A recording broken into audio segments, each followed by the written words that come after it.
So here we're going to take a look at what breathing actually is and whether it's the same as respiration. So I think the first thing to state is no, it absolutely is not the same thing as respiration. That's a really common mistake people make. So what respiration is a chemical reaction in cells to release energy. Now, that's a chemical reaction where we take glucose and oxygen to release carbon dioxide and water and energy in the form of ATP. Whereas breathing is ventilation of the lungs. So blood can take up oxygen and release carbon dioxide. So let's take a look at breathing in a little bit more detail. So we need to start with understanding how we're put together, the breathing system. We call that the anatomy. So first of all, we have the nose and the mouth, okay, and they lead into this pipe called the trachea. Now that's also known as the windpipe. We have two lungs and the trachea branches into two. Bronchi is the plural, the singular is bronchus. And we have the left and the right. Remember, we always refer to it as though the person's looking at us. In each lung, these tubes continue to branch into many little bronchioles. And they end in blind ending sacs that are sort of cauliflower shaped called alveoli. Or the singular is alveolus. Okay. We also have some structures just outside the lungs themselves that help with the mechanism of breathing. So we have the ribs, which make up the rib cage, which is protective of the lungs and also helps, as I said, with this mechanism of breathing. In between each rib are some muscles, and they are called intercostal muscles. That means between the lungs, between the ribs, sorry, not lungs. Okay, so intercostal muscles. We also have the diaphragm,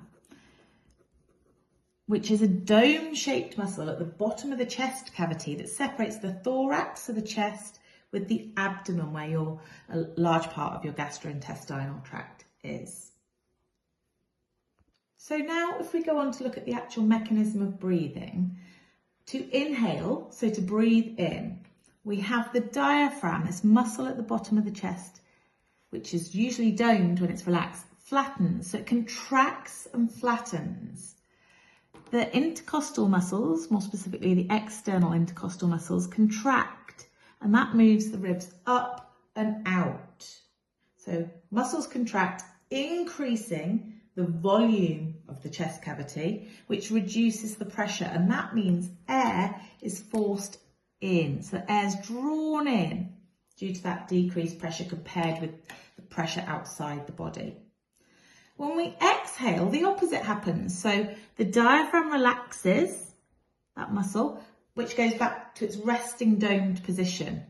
The intercostal muscles relax and the rib cage sort of falls back down and inwards.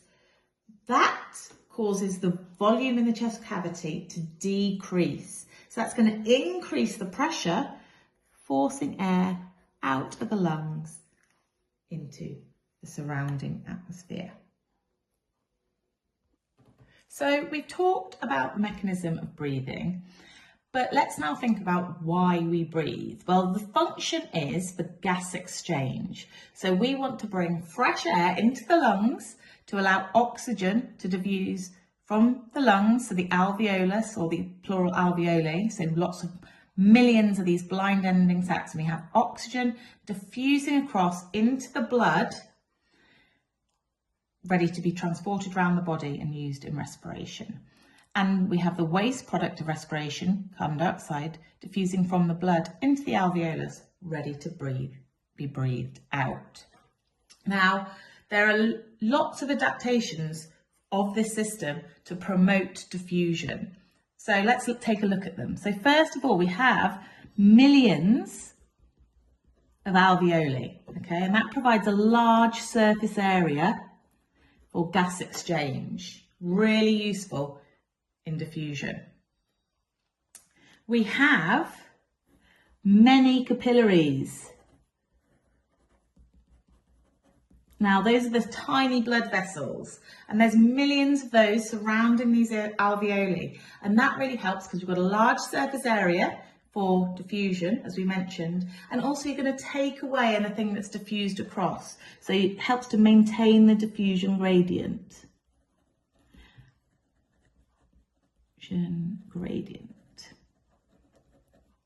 We've also got ventilation occurring.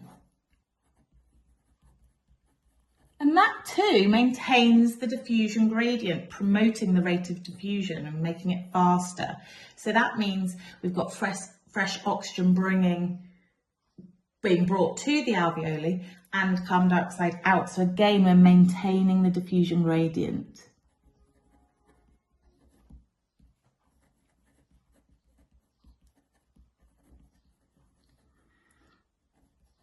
Okay. We also have a really short diffusion distance. So that's here. So we've got short diffusion distance. And that's really good because it means the rate of diffusion will be faster.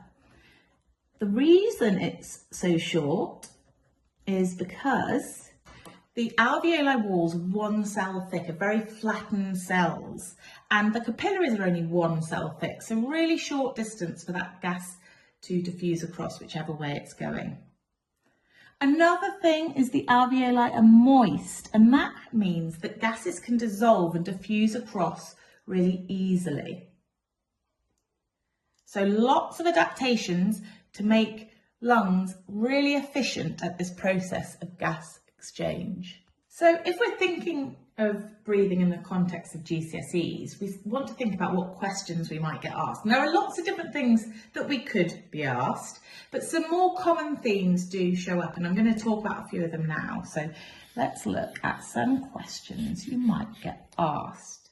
So firstly, fairly obvious one could be those adaptations of the alveoli for gas exchange. Key thing there would be focus on the points that we've discussed just now, but also note if the question says structural.